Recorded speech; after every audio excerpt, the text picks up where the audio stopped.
Zeynep Her Şey Dahil'den herkese merhaba. Bu videoda bir tane yumurta ve iki tane muz ile tavada çok kolay kek yapıyorum. Şimdi hiç vakit kaybetmeden bu çok kolay, aynı zamanda da çok lezzetli olan kekin yapımına geçiyorum. İlk olarak çırpma kabına bir tane yumurtayı kırıyorum. Üzerine bir çay bardağından bir parmak eksik şeker ilave ediyorum. Ve şekerle yumurtayı yaklaşık 2 dakika kadar mikserin en yüksek devirinde çırpıyorum. Daha sonra içerisine bir çay bardağı kadar süt ve yarım çay bardağı kadar da sıvı yağ ekliyorum. Ve şöyle biraz çırpıyorum.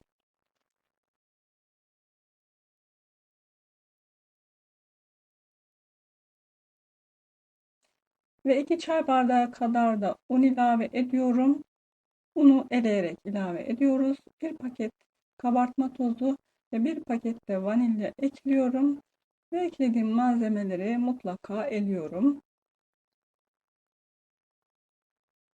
Kekin daha iyi kabarmasını istiyorsanız unu mutlaka eleyin. Daha sonrasında buraya çok dikkat edelim. Mikserin en düşük devrinde çırpıyorum. Daha önce yüksek çırpmıştık. Şimdi ise unu ekledikten sonra düşük devirde çırpıyoruz. Evet, gördüğünüz gibi kek harcımız hazır.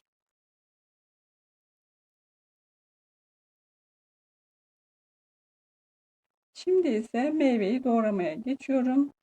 Meyve olarak 2 tane muz kullanacağım. Dilerseniz bu tarif için çilek de kullanabilirsiniz. 2 tane muzu önce soyuyorum. Sonra da ince şeritler halinde kesiyorum. Benim kullanacağım tavanın tabanına muzlar yeterli geldi. 2 tane muz yetti. Ama daha fazla veya daha az muz da ilave edebilirsiniz.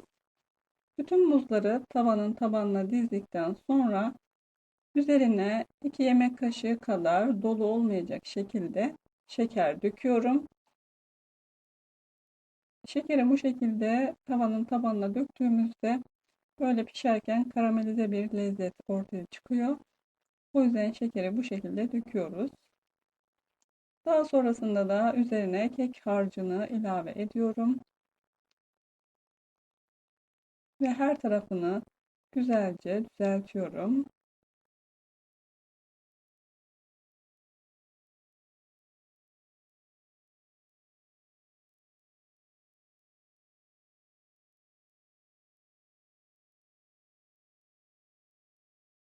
Üzeri için ben damla çikolata kullanıyorum.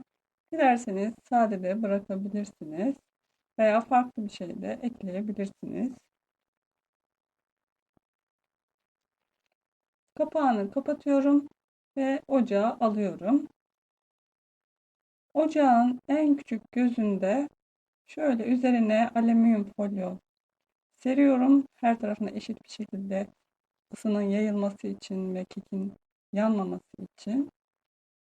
Daha sonra tavayı bu şekilde ocağın üstüne alıyorum ve ilk 20 dakika kadar ocak ısısını orta ateşte tutuyorum. 20 dakikadan sonra en kısık ateşe alıyorum. Gördüğünüz gibi gözeneksiz bir kapak kullandım. Gözenekli bir kapağınız varsa gözeneğini kapatmanızı öneriyorum. Buhar içerisinde pişmesi gerekiyor. Ve kapağı kapalı olduğu için buharlaşma yapıyor. İlk 20 dakika kapağı kesinlikle açmayın. 20 dakikadan sonra kapağını açıp şöyle bir kağıt havluyla o buharı silebilirsiniz. 20 dakika açmayın dememin sebebi ise bütün keklerde böyledir. Fırında da yaptığınız zaman ilk 20 dakika fırının kapağını açmayın. Burada da ilk 20 dakika tavanın kapağını açmayın. Daha sonrasında açıp kontrol edebilirsiniz. Dediğim gibi bu aşamada en kısık ayara aldım. Çünkü kekin tabanının yanmasını istemiyorum. Ve yaklaşık olarak 30 dakikada pişirdim. Şöyle de bir çöp şiş yardımıyla da kontrol ediyorum. Gördüğünüz gibi içi de gayet güzel pişmiş. Şimdi de ocaktan alıyorum ve keki soğumaya bırakıyorum. Soğuduktan sonra tavadan veya kalıptan çıkartıyoruz. Eğer soğumadan keki kalıbından çıkartırsanız kek dağılır. O yüzden soğumasını bekliyoruz. Kek tamamen soğuduktan sonra şöyle kenar kısımlarından biraz açtırıyorum. Ve daha sonrasında da servis tabağına ters çeviriyorum.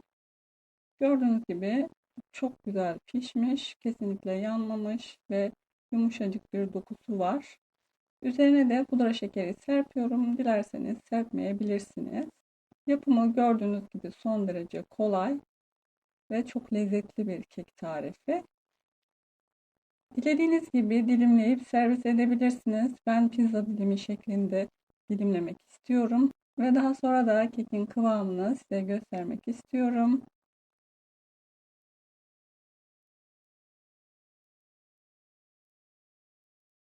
Şöyle bir tane alıyorum, içerisinden gördüğünüz gibi böyle pamuk gibi olmuş, yumuşacık.